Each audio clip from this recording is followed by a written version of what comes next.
Once you're on Alcatraz, where are you going to go? That's like there's not a heavy escorting around. Right. Like, what are you going to do? I've got a baton. This is the Grindhouse Podcast. We're coming to get you, Barbara. Welcome back to the Grindhouse Podcast. I'm your host, Cheese Film, and I'm joined with six-count felon Hecubus, who has, believe it or not, escaped from Alcatraz. And if you didn't know this, I like to say often indicted but never convicted. Yeah. And if you didn't know this, he had a man on the inside who was feeding him all the whereabouts of where to go, and that man was the one and only Randy Official. Hello. Today we'll be talking about the infamous 1979 classic Don Siegel directed Escape from Alcatraz. Why do you say infamous?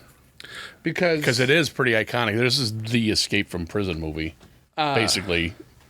And we were talking about this at work too, and there's a little bit of, well, is it, like The Great Escape, is that a better one, blah, blah, blah, but everybody kind of agreed that Escape from Alcatraz is like it's the bread and butter. Yeah, it's the high watermark. Yeah. It's what everything is, what do you call it? Compared the standard to is compared to, yeah. Starring Clint Eastwood. I say it's infamous because when I was a kid, in middle school, high school gym class, we played a game of dodgeball that he called Escape from Alcatraz. That's cool. And that name, Escape from Alcatraz, has been in the pop culture zeitgeist forever. Since 1979. Yeah, and I give it that credit because it's the prison breakout movie. Everybody's even at least heard of the name. Right. And it's got the longevity, I believe. I thought I saw this movie before. You probably did. But when I was watching it this time, it felt like I was watching it for the first time. Yeah, I hadn't seen it in a long time. What was I just going to say? Oh, it was filmed in Alcatraz? Yeah, it was. Actually filmed in Alcatraz. So those cells are where they really were. One of them was Morris's cell. Yeah. Cell was Morris's Frank's cell. Yeah. But it's since 1970 or 71 when they closed it down. Well, it was closed 3 years after they broke out. I thought it was closed later that year. They say the words at the end. Watch the movie. Yeah. Watch at the very end. It says it right afterwards. So since then, it's been basically that's the living actual museum. people. A museum, that you can go and visit and stuff like that. So it was that while they were filming it, and they ended up having to film a lot of stuff at night because they kept there's a lot of tourists. Yeah. But this book is based on a book. Yep. Written by J. Campbell Bruce, not to be confused with Grindhouse alumni Bruce Campbell, right? And then Richard Tuggle wrote the screenplay. Right, and Don Siegel also directed Two Mules for Sister Sara and Dirty Harry, the first one, which also both of them star Clint Eastwood. He also directed the movie that Clint Eastwood is watching in prison. That yes. has, Steve McQueen in it. Yeah. I don't remember the name of that movie. I don't either. But, so it stars Clint Eastwood as Frank.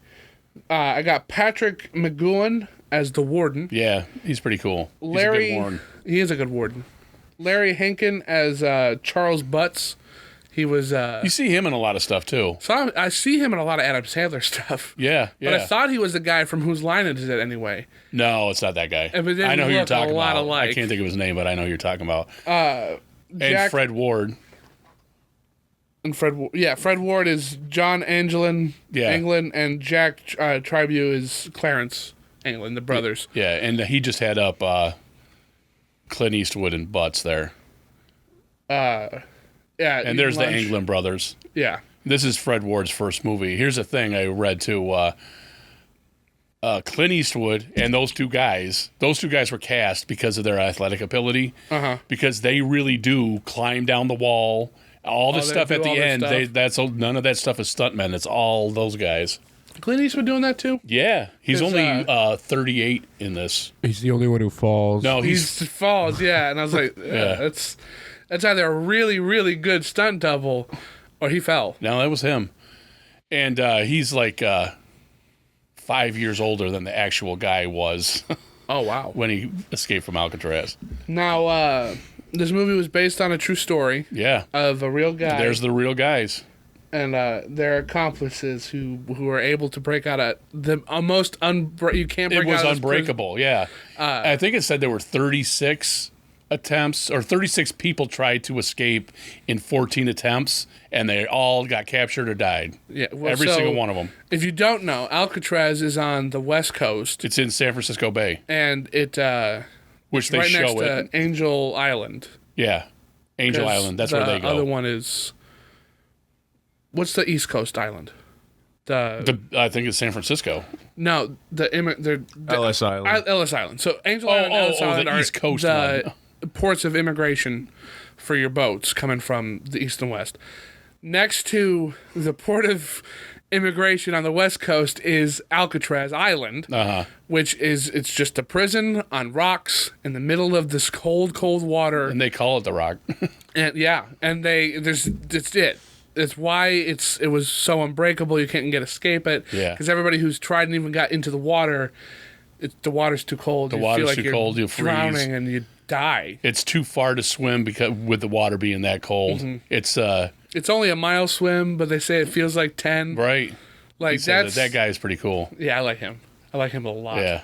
You know who else I like who I didn't know was in this movie? Donald Glover. I was gonna say that, but he had his voice overdubbed. Yeah, he was.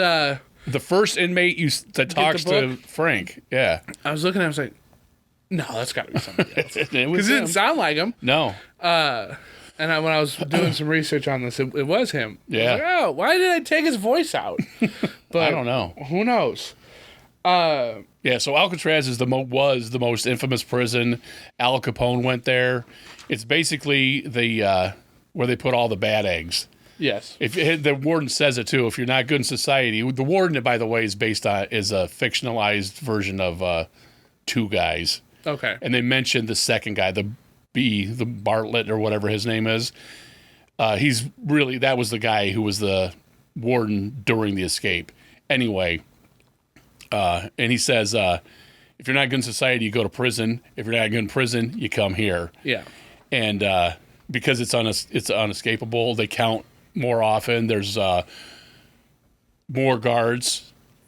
There's like one guard for every 7 instead of one guard for every 12. I don't remember what the number was, but there's more guards and they're watching more. Yeah. It's So- constant surveillance. Right. It was not easy to get out. No.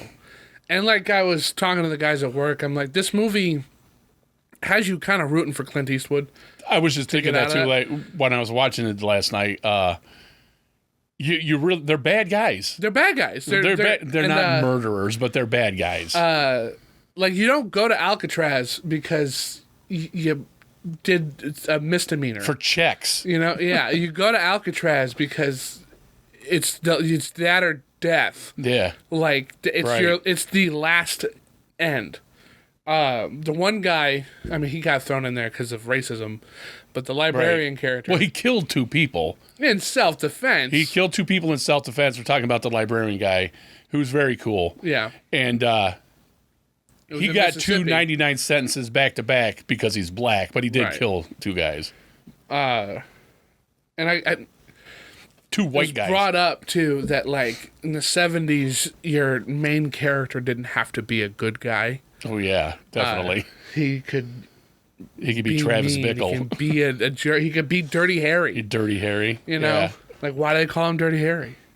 I love that. I love that. That's a running thing in that movie. What? Why do they call him Dirty Harry? In what movie? Oh, Dirty in Dirty Harry. Harry. Okay. And like it keep getting a different answer depending on who you're asking. Right. I think that's a clever way to do that. But no, so it's shown to be a gloomy, tight prison Yeah. too. Like there's no room to like even stretch your arms. Like it's all confined. And I really like how the cinematography feels that way too. Until they get to like like I feel like when the guard's walking down the block there and he's doing the thing, that's pretty open. Yeah. When it gets out and on top of the cells, that felt a little bit more open and not as claustrophobic. And then when they finally get to the island, that also was it's all wider. Everything else is these tight shots. Like you don't get a lot of close-ups, but because they're filming in these prison cells and the camera oftentimes is in the cell with them, it just feels so tight. Yeah. Like a prison. Yeah. And he did a I good felt job with that that watching it. Here's two things I felt. One, well, I'd be in a cell by myself. That's okay. And there's enough room for me in there. That's not so bad. Yeah. But the most thing was I am by myself. I don't have to be, because I could talk to butts next to me, you know what I mean, and that kind of stuff. But as far as being in prison goes, it seems a little better.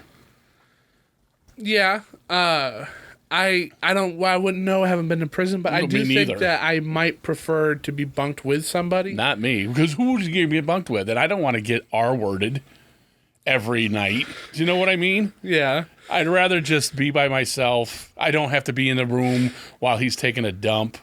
Do you know what I mean? Yeah. Alcatraz don't seem so bad.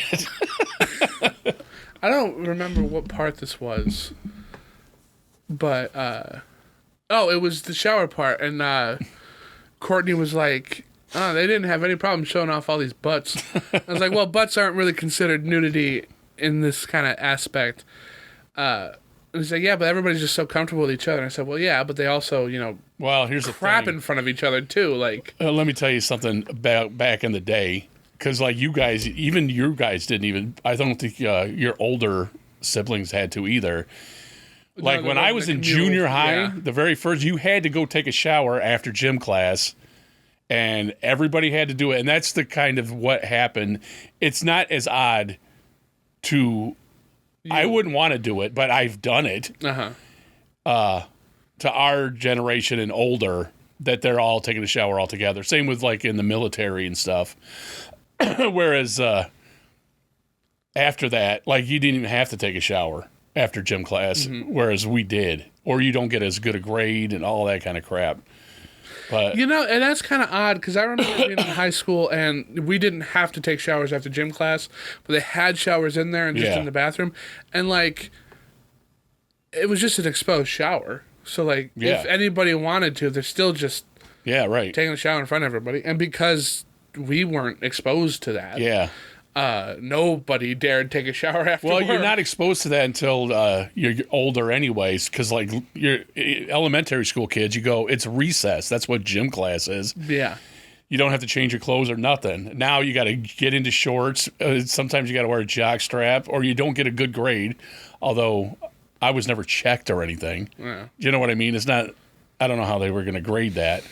I think they just wanted to encourage you not to. Right, for safety and stuff. Right. But, and then like everybody on your first day, it's shower time, and everybody felt that. Yeah. Like, you gotta jump into it. You can't, the water's not warm yet. Speaking of water being warm, Alcatraz is one of the first prisons to have hot water in it. How about that? It was very clever. And it wasn't for any kind of comfort. It was so that they wouldn't get used to cold water. Right. And that, it's a good idea. Dark as it is, it's a great way to not, because that could be, like, there's been so many prison escape movies now. Like, the escape plan with Sylvester Stallone, like, I can see that being something, like, I would take extra long cold showers so that my body gets used to acclimate to it. So that when I go break out of this prison, I gotta swim a mile, it's easier for me. Yeah. So the fact that somebody had the foresight to do that back in 1963. This took place in 1960. I think it says at the beginning. It says San Francisco, 1960. But yeah, it was 30 years old by then.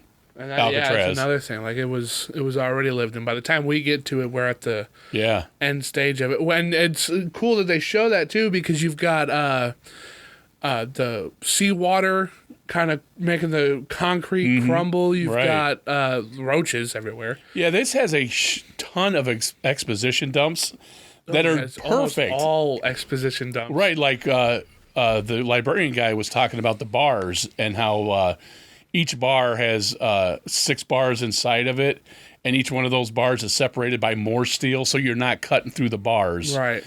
And it really, the design of it and the fact that they have more guards, more checks, and its location, they did put some thought into it. They did. Because it's a penitentiary, it's not a reformatory. Yeah. That's one of the things he says is that we're not interested in reforming. Right. You're not going to be better for society. This is all you're doing is time. Yeah. Which is a pretty kind of dark. It is, and like the warden says, you're not allowed to have newspapers or magazines or anything because the outside world is what we tell you what it is. Yeah. And like he's walking into the fresh fish is walking into his cell for the first time. And that guy starts talking to him. He's like, how are the Dodgers doing? He said they moved to Los Angeles 3 years ago. He's like, what? And the guy's mind is blown. I do kind of like how the prisoners, I mean, there are prisoners, and we do see solitary confinement. And God, it's terrifying. Yeah. But like that. They get to have stuff in their cells. They can put up pictures and they can read magazines. Like if they behave, they're treated a little bit better than like having a job is a privilege. And like he says, it pays 30 cents an hour. You know? And then when I was in high school, the corrections people came in to kind of scare us, not to go to prison. Yeah. But I remember them saying like, you can get a job in prison that pays a penny a day, and your cigarettes are $1. So you got to work 3 months. Yeah. I did that one time too. Except we went to the actual prison in Auburn, Auburn prison that killed the guy. The most infamous. The electric chair, the first electric chair, and man, it's not. If you see it on movies, it's one thing, but when you're inside there, you get scared if you're a regular guy. And the public part of that too. I don't know why anybody. Do you have to be, like, they send out for you, or is it just like, hey, we're gonna have this public execution, come watch it? What do you mean? Oh no, I don't know how that works. Is it like jury duty, where like it's a civic duty? I think they just let the people. Because I know the victims' families. I think they only let them people know. Okay. And then everybody knows what day it's going to be on because it's a public record, and they're all outside. Because that's a real thing too. Is that there's the viewing chamber. Yeah. And man, I don't know. I don't know if I would ever even want to be. I wouldn't. Part of that at all. I just can't. That's not for me. And this one doesn't have. You don't see anything like that in here. No, they don't kill people in Alcatraz. But I was thinking the state doesn't. The way that this movie was, filmed and made. I don't remember when Shawshank came out. Like 99 or 2000 or something. And The Green Mile came out around the same time, too. A little bit after, yeah. They're both Stephen King things. They are. About a prison. Yeah. One about a prison escape and one about a man who really shouldn't have been. Oh, yeah. And it's supernatural and he shines. Nice, yeah. Yeah. And I was watching this and I'm like, there's a lot of stuff here that, like, you can...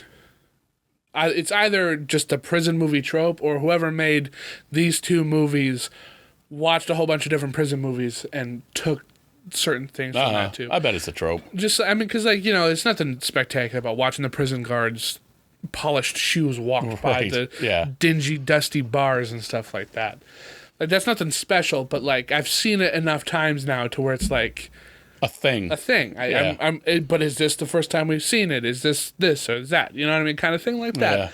Yeah. I don't think it is because, I think this is the oldest Prison Break movie I've ever seen. I don't remember anything earlier than this that... I don't think I have. Like Dark Passage with Humphrey Bogart, he already escaped from San Quentin. Mm-hmm. Or Desperate Hours, they already escaped. Do you know what I mean? Yeah. Whereas this is, like I was thinking it's a reverse heist movie. It's all the It's planning. all and then they get out instead of robbing I will something. say, like you brought up earlier, that it's a whole lot of exposition, and there is a whole. It feels like you're kind of reading a book, but a visual book, right? It's done really good. Yeah, the and exposition, but that is what it is. Like I them was telling the being audience the crap. I just say that. I heard somebody say. Oh, it happens all the time. Yeah. In this case, I didn't feel like this person was dumping it all on. I noticed it on purpose. Mm-hmm. You know what I mean? Like, because I was looking for it. Yeah. What they're gonna do now, how they're gonna do it. Exactly. And it's all technical. It's a very technical breakdown, and that's pretty interesting to see the world of a criminal be brought, because we've done a lot of technical movies like Andromeda Strain and The Final Countdown. Yeah. Where it's all by the book. It's just how it really would happen. So to see a prison from the bad guy's point of view do that too, that's pretty interesting. It is a very interesting movie. The real Frank was an uneducated man. Yeah, and had a wicked high IQ. A 133. Yeah. I have no idea what that means, though. Me I never neither. understood the IQ just scale. high. I don't. That's all. And then there's a lot of. All right, so I think now is a good time to kind of go through the plot of the movie. Okay, that's a good idea. In real life, there's a lot of things that we can discuss about it too. So the plot of the movie starts with Clint Eastwood. That's what it was. The other thing I was going to say. The movie opens with Frank being brought from the mainland to The island in the rain. But nobody's hair seems to be getting wet. I did not notice that. I did. It was pouring rain. They should have been soaked. And they wetted down the boat, and they wetted down other stuff, but like Clint Eastwood is not soaked. He's not drenched in water. They filmed it through rain. I just thought that was funny. Courtney pointed out that he's wearing a coat and that he shouldn't be wearing a coat. Because like if you're arrested today and you're brought to a prison, you're already in some sort of. But he's being transferred from one prison to another prison, so he should have prison clothes on, not street clothes. It seems that way, but they might have put him in his stuff so he could take it to there, and they don't got to store it or get rid of it. Well, I think what it was that in the 60s, it's raining out. He just gave him a raincoat. Right. Because they weren't treated as. He's got his handcuffs on, and it's just a raincoat over top of him. Yeah. And that's what I was kind of telling her, because and maybe it's just because of all these other movies from this era that I've seen, but a lot of times these criminals they talk to the sheriff in the jail. So it's like, oh, come on, sheriff, let me go out and talk to my wife before you lock me up. Yeah, right. You know what I mean? It's like, but I've never heard of that. If I was arrested today, I'm not getting the benefit of the doubt. They're not going to be like, all right, no, they're going to tackle me for resisting and throw me into the paddy wagon. I saw a video on YouTube, and these people were mad. It was during the Black Lives Matter protest stuff. And this guy they had him handcuffed. He was sitting by the squad car. He said he killed 2 people inside, and they're like giving him water and not just kicking the shit out of him and stuff. You know what I mean? So you never know. It depends on the guys, really, and the kind of day they're having. Yeah. And that's terrible. Everybody's a human being. Yeah, but just because you're having a bad day doesn't mean you get to straight up. No, but I don't mean you having a bad day, so it's an excuse for you to do something. But you're having a bad day, which might make this minor thing blow up to you. You know what I'm saying? I'm just saying people are people. Because around this time, too, you had like your local policeman who'd walk the beat and get to know everybody in the neighborhood. The walk, not in a squad car. And that's just gone now. We just have too much. It's exploded. Even like back with the Warriors, like they talk about how the New York Police Department was like the 4th gang. Yeah, right. That's how it evolved, and now we're in the form of trying to reform all that. And I think we should go back to police officers should know the town and the people that they're protecting. I think that's a great way to help that out. But we're not professionals in that. And that's not what this show's about. No. But so going back, he arrives on Alcatraz Island, He's thrown in there. He's like, all right, here you go. Here's your problem now. He's also left there, just right in the processing with nobody. Somebody else has to come out to kind of get him. Yeah. It's all very loose.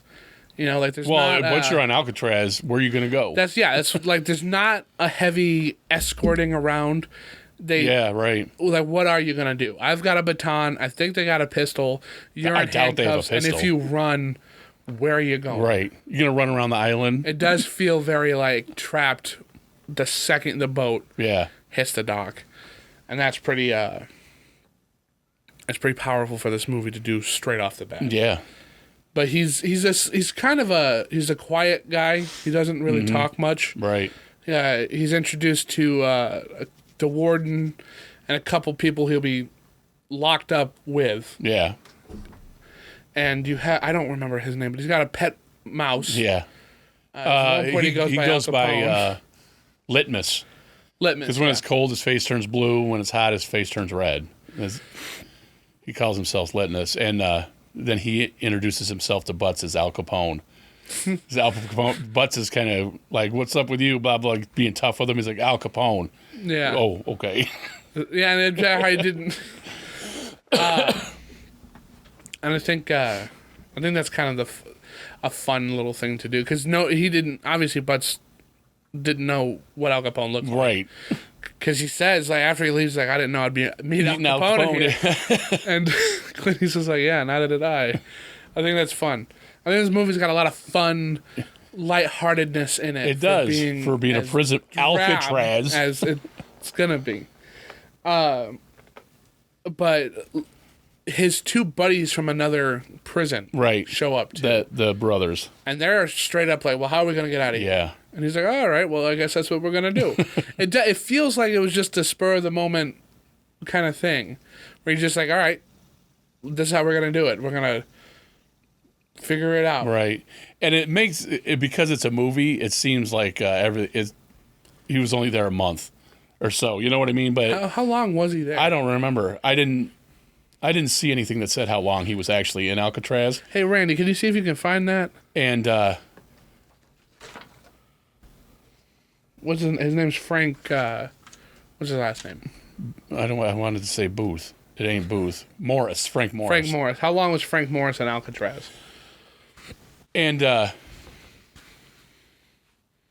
little over 2 years. Yeah, so this takes place in the span of 2 years, and that makes a lot more sense. It does, because it feels like it goes by in a week. Yeah. Man, it feels like he's in there for like a week.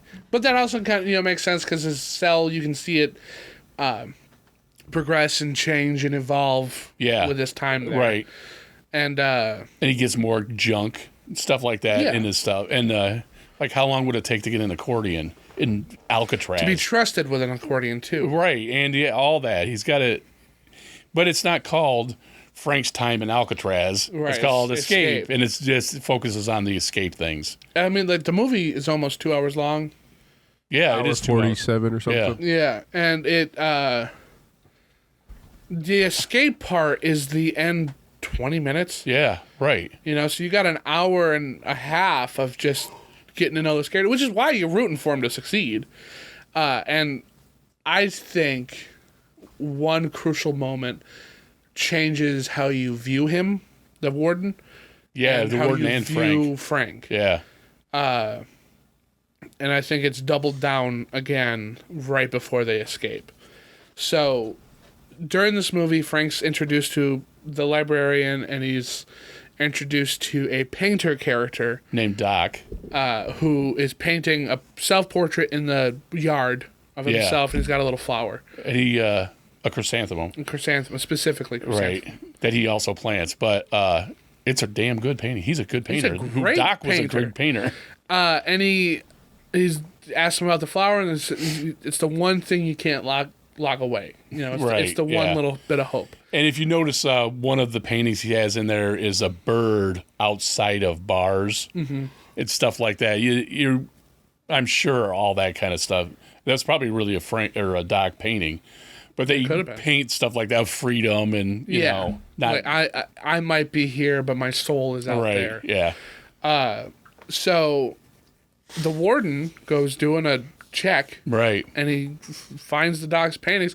Finds a really good painting of himself. Right. It's not like he's making a silly face or looks ridiculous. He looks. No. It's good. And to be honest, I was like, wow, that's really good. And the warden doesn't act any kind of upset or offended either. Yeah, he doesn't show any kind of emotion at all through the whole movie. And I think thought that's cool. he might be like they're gonna hang it up somewhere. You'll see it in his office, Right, like he yeah. takes it and kind of stuff, or He does take it. he takes all of his painting Yeah. stuff. It's all that guy had. That guy does not handle it very well. No, he doesn't. And he says he wants that stuff. All his painting privileges are revoked. Yeah. And then the guy he's telling to is like, "Well, how long does this suspension last?" And he's like, "No, it's revoked." And it's to show how sadistic the warden kind of is. And so Doc, he's also in the shop class. I don't know what they're doing in there. They're making tables for something. I think that might be like how they do it now, where like right. they're selling them. Yeah. This is prison made. But like maybe not a good idea because Doc cuts his fingers off. Yeah. I thought he was gonna lose it and I could kill the remember. guard. I thought he was going to just kill that guard. Yeah. Yeah, and they're gonna throw him in the hole and he'd die. Right. But that's not what he does. He's like, "Hey, guard, come over." They build it like that's what he's gonna do. Right. And he cuts his fingers off. Guard Loses basically it. Everybody faints. does. Yeah. They wheel him out and they're like, "Get back to work." Right. And then Frank picks his fingers up and says, "Here, put these in your report." And that right there, I think, started your. Well, who am I really? Right. On the Who's side the of? bad guy? Right. Because Is he's it- that sadistic warden who they make look sadistic and not just like not caring kind of sadism. cold. But not, cold. Calculated. And then Frank cares about him. And then when the mouse guy, Litmus, dies, he cares about them. You know what I mean? Yeah, he takes care of his mouse. Right. And even when they're about to escape, I want to mention that. I was going to. he brings I the thought of mouse something. over. Yeah, he sees the mouse, and he's like, "Yep, you're going too." And puts him in his pocket. Then he's crawling around, and then goes in the water. That mouse Drowned. died before it got in the He water or landed drowned. on it. He fell. What'd you say? He fell off the pipe. I think He No, would've that was just a landed. rat. No, I'm yeah, saying he would have landed on. If it was in his pocket, he would have landed and crushed it. When Clint Yeah, Eastwood's right. Yeah. climbing down he Yeah. slips and he falls. That's what I'm would've. saying. All that stuff, and when they're they gotta get a boost up to that vents. That's what I was looking for, and all that. It's all the mouse is dead, man. Lenny, you killed the mouse, Lenny. I like to think that he let the mouse go. Out inside, Yeah. 'Cause But you have to because when he puts that mouse in his pocket, that's the last you see of the mouse. yeah. And then they're in the water. And Yeah. if he didn't get crushed, He got drowned. and Courtney brought that up, it's like, well, what happened to the mouse? The mouse is drowning. I said, oh, no. He put it out. He put it on the grass. It's justice for the mouse. He put it next to the chrysanthemum, and he just walked off. Yeah, that's what happened. So that moment there really kind of spews it. Then his Doc dies, and because he cares for him, and he picks it Yeah. up and he kind of sleeps with it. Right. Because the mouse is basically domesticated. Totally, yeah. And then again, when they're eating, right before they're going to transfer Frank, Right. for no reason other than just to Just mess to with do him, it. he's holding one of those flowers, the chrysanthemum Yes. flowers. I don't think it's ever established where they're getting those flowers from. Doc planted them. Like, There's a garden there. oh, okay. And he takes the flower and he smashes it up Yeah. and he throws it away. So that sealed your deal of like, this guy's a jerk. Yeah. We need to get out of here. Right. And they do. They get out that night. They amp up the stakes by because Frank doesn't know they're going Tuesday night, Yeah. and he says transfer them Tuesday morning. And then shoot, I forgot what happened. Where they decided to go that day. Oh, Bull guy is going to kill him. Yeah. They get in that fight, and he's like, "You're going to either have to kill him or he's going to kill you." And they're like, "Well, we're leaving tonight." Because I got a surprise for you. Yeah. And he's got a shank, and the librarian guy steps in and thwarts saves it. the day. Yeah, he sees it coming because the librarian guy is like, nobody's gonna get out of here. Yeah. If anybody can get out of this prison, it's you, kind of thing. And through just generic observation, I think he was like, this is gonna be it. Yeah, I like how they want him build to their win. relationship too. Yeah, because they don't have it's not Adversarial. or the Shawshank Redemption-y with Morgan Freeman. Yeah, right. He's other not guy's that name. guy. He's not No. red. He's just kind of He works in the library guy. and he hates white people, yeah. essentially. And they established that, and that Frank knows that at the beginning, and he kind of just doesn't care. And the guy gets, I think, some respect for that. Yeah. And then when he's on the steps, he's like, you're either afraid or you don't like black people. And then Frank comes back up and sits down and he says, no, I just don't like you know what I mean? They get a rapport going. And over these 2 years. Right. And you kind of feel like it's not even that he doesn't like black people. It's just that those he's were just the two saying options that. you gave me. Yeah, so I'll pick then that that's the one because he sits down next to him. Yeah, and then they get have friendly. Yeah, totally. Yeah. And then it's kind of poignant at the end when he's sending him he's got the little librarian cart, and he's like, all right, see ya. And he's like, goodbye. Yeah. And he knows that's This the is day. it. Yeah. I can't, because he was taking ads out of the magazines. Yeah. With all that stuff was very clever. yeah, to make the paper mache heads and the grate. And I like those are the real ones. And I don't know. Wow. You look at that and you're like, I wouldn't fall for that, but it's dark and you're just walking by. Right. Yeah, I would fall for that. I don't think the guard was messing with him as much. Yeah, I think that was for tension. Yeah. Of the movie, but yeah, obviously it worked.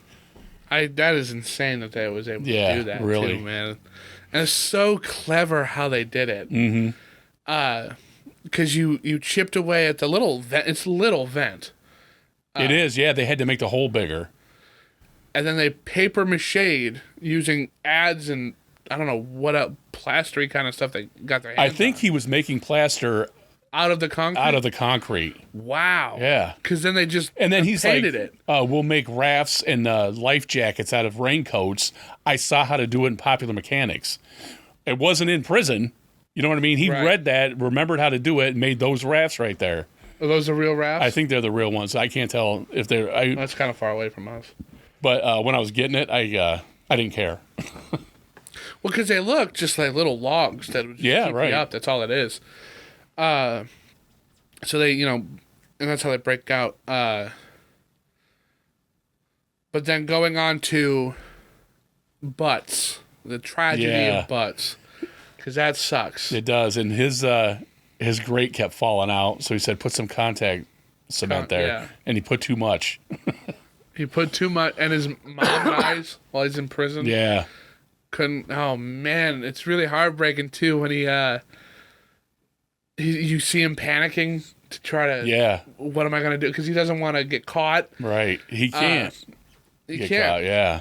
So he's panicking. He's panicking. Well, they can't wait. Right. They do wait for it. He keeps saying, butts. Let's go. And he just doesn't come, so they leave, and you can't get to where they're going without somebody's help. Right. So when he finally gets the gall to break out and go up there, which again I thought they were going to catch him there. Yeah. He's so frantic. He knocks the power for a minute. Yeah. And he gets up to the top, and then it hits. It's like there's nobody here to help. And he's got to go back into his cell. Yeah. And I think it's cool that he's just standing there when the lights come on. And like the guard walks by him like, oh, hey, butts, whatever. And those guys are still sleeping. Well, it's Clint Eastwood's guy. And, moving day. He says, yeah, come on, it's moving day. And he's just standing there because the jig is up. They escaped, and you got a big hole in your wall. Right. So you're screwed. I do kind of wonder what happened to Butts because... Well, he's not a real person. Oh, was he made up for this? He is, he's made up for it, but there was a fourth guy that didn't get out. But his name wasn't Butts, and I don't think he was in there for stealing cars and stuff. And that was because I think it was we don't want to get sued by the real guy. We can make it fictionalized enough to where We can get it's away not with it. you. Yeah. And that was a tragic kind of heartbreak. Yeah, it was heartbreaking. Poor guy. Yeah. So they get out and they swim off to the thing, and then the entire prison goes on lockdown. They fly over to the only island they can get to, that they think they can get to, and they find the flower Right. on a rock, and I think that's to tell us that they got away. That's what Clint Eastwood's, that was his idea. Good. Because they were going to end it with, they're just, with the, you know how it does end with the head? Yeah.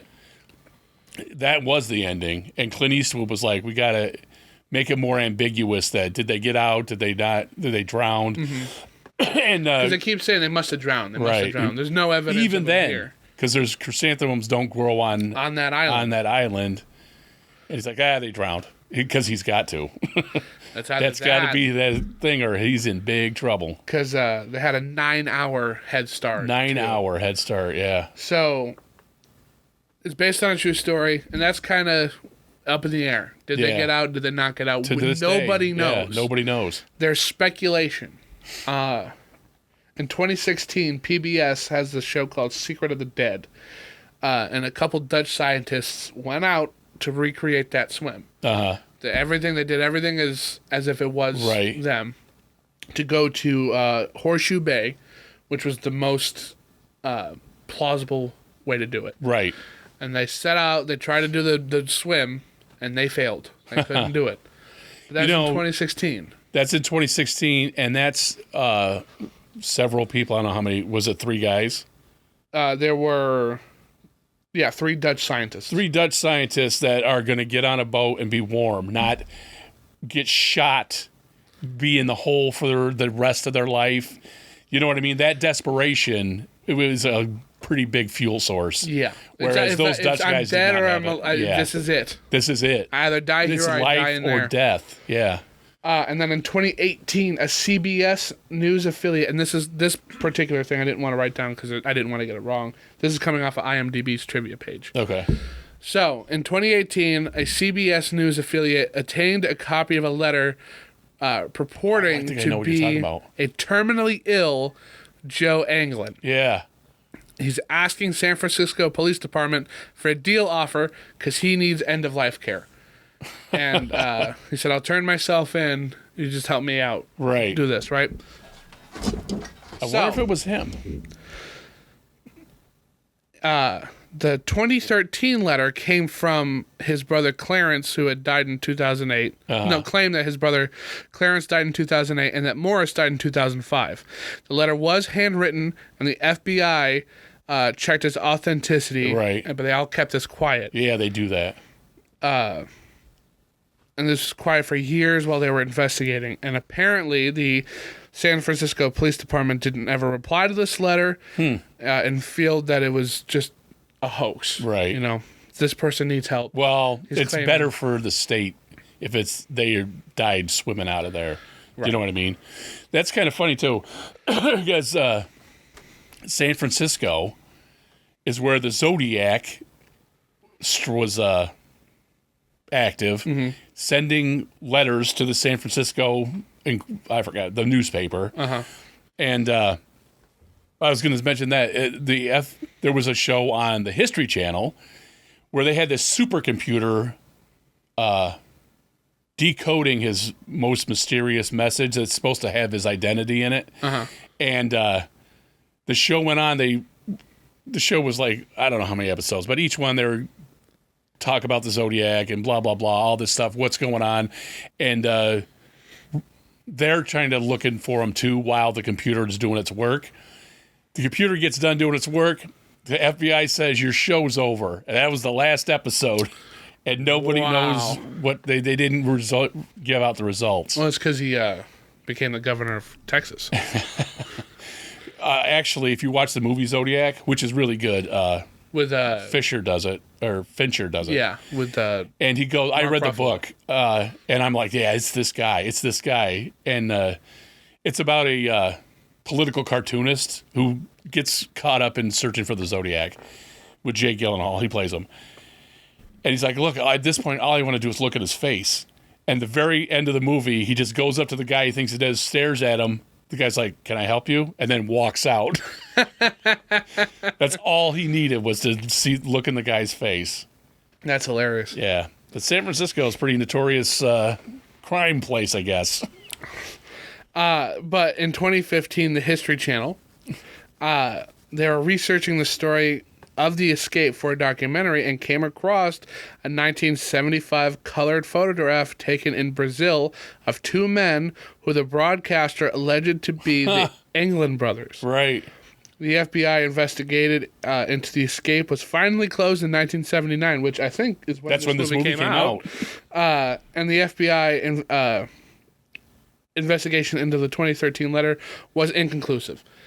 The England family have maintained that they were never in contact with the escapees, although they did say that the England brothers' mother did get anonymous roses sent to her on her birthday for several years, which took it as a sign that at least one of them made it. Yeah. However, this is all speculation. Yeah, right.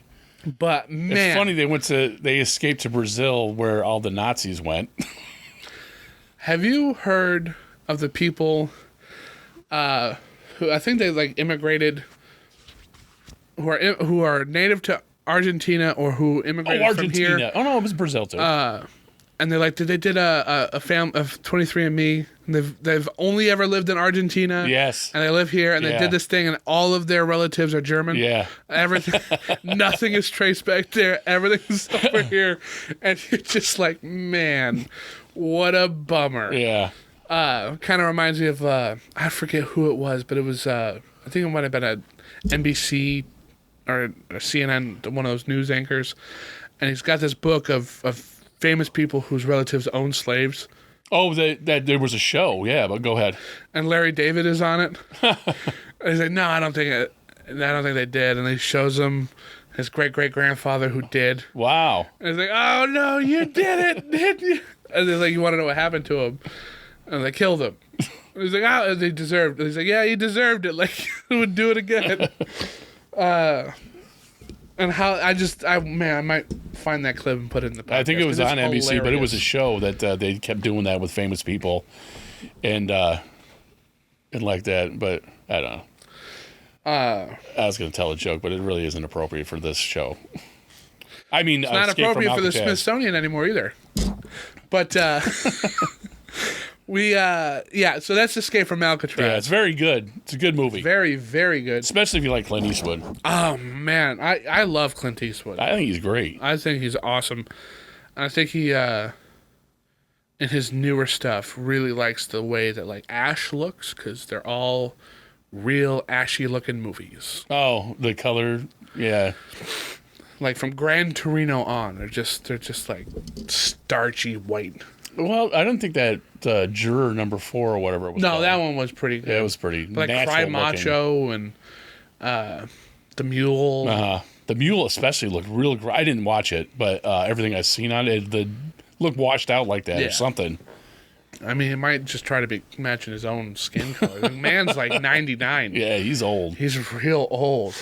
I think. No, I was thinking of somebody else. But yeah, no, I think he's a great director. I like a lot of the stuff he directs. He's a very quiet director. Have you heard Tom Hanks talk about working with him? No. He's like, he talks to you like a horse. Like, he'll come up and be like, he's like, listen, this is what I need you to do. I need you to, like, just talking to him like that. And then he'll go back and say, and action. Like, there's nothing, he doesn't yell. Paying attention. And he, did all these westerns, worked with horses so much, right. And the directors on those sets, they didn't care. Yeah, of course not. So he just kind of learned from them what not to do and just does it his own way. He's a really cool guy. So I would say check this movie out. Definitely check it out. I think he's a pretty neat dude. I think Clint Eastwood's very talented. He's one of those kind of went under the radar actors in modern appreciation, I feel like. Yeah, after Dirty Harry kind of petered out. The last one, it wasn't I can't think of anything he really did. Like, it's almost like he retired. And then he came back doing other stuff.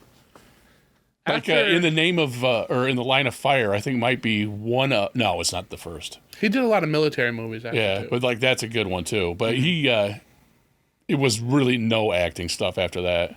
It was just directing. But he did The Rookie with Charlie Sheen, Yeah, and he he did did Million Bird, Dollar too. Baby. Oh, that's way later. Well, those were in the 90s, right? $1 Million Baby was like 2000. Okay. Because Dirty Harry went from 70-something to mid-80s, right? Well, like 85 or 86. Well, Guns N' Roses are in it. Yeah. So it's like 86 or 87. And, yeah. Have you seen Gran Torino? Yeah, that was great. I think that's a good movie, too. That movie's kind of getting a lot of heat. I don't So's think El people Camino. understand. That's a good movie too. Randy, did you check this one out? I did. You're quiet and you happen to watch it. So why? I've been watching the camera. But I thought it was okay. I thought it was kind of boring. Okay. It's Because it is very... dark. Yeah. I like the most important part. It's you can't even see much. So... I think you're supposed to be with them. Yeah. Kind of. But like you Which can't I really tell got. what's going on. How they make a... Hang on. They made a power drill out of a fan and nobody heard them hollowing out the screw. That's Yeah. loud. That's Yeah. not... It's just sparks flying out. Yes. How did they... It wasn't turning that fast. So it might have just been because it makes like a kind of a grinding hum where it has sparks coming off. But he's up in the pipe. Which is echoey. Yeah, but also it's And a natural kind of sound that happens.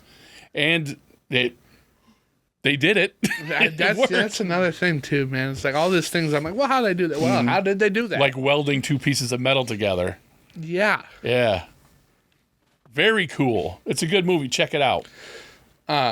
Very Randy's cool. kind of got a point. What we were talking about with how exposition it is. Mm-hmm. If you can't or don't like somebody talking for long periods of time with nothing going on, this isn't going to be a movie you like. Well, it's not an action movie by No. any stretch of the imagination, but it does have good tension, and you'd learn stuff, and because it's all true.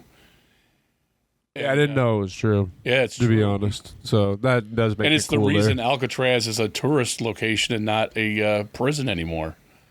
It's. I think it's a good movie. It I made do money. too. It was a hit. I remember when it came out. It was a big deal when it came out, and I think anybody would enjoy it. I also like how you see just how clever Frank can be. Like when he dirties the spoon to Yeah, to get another another one. one. And then when he takes two when he does that, you see him stick one in his pants or or the wedge. the shoe. yeah, So why would I hide it? I'm showing it to you. right. Because I Yeah, had I'm one still- hidden in my shoe. Yeah, it was smart of him. But yeah, so I understand where Randy's coming from, but I really enjoyed it. I think it's a movie of its time. I think that's a good way of putting it. It's a. It's a Clint Eastwood movie. Yeah, it's Yeah, a it movie. It has a plot. It has a story. It's funny because you can watch this and you can watch the first Dirty Harry and stuff like that, and you can tell when they're taking place. Yeah, you really can. It's very And with the music too, they don't really use that kind of music in a long time. no. It was like warrior style music from the Warriors. But yeah, I don't really have anything else to discuss with Escape from Alcatraz. Check it out. It's good. It's very good. I'll give it 2 thumbs up, because I loved it. But if you like this and you like what we do here on the Grindhouse Podcast, please like and subscribe. At least leave a hit comment, the like thing. and let us know what you thought about Escape from Alcatraz.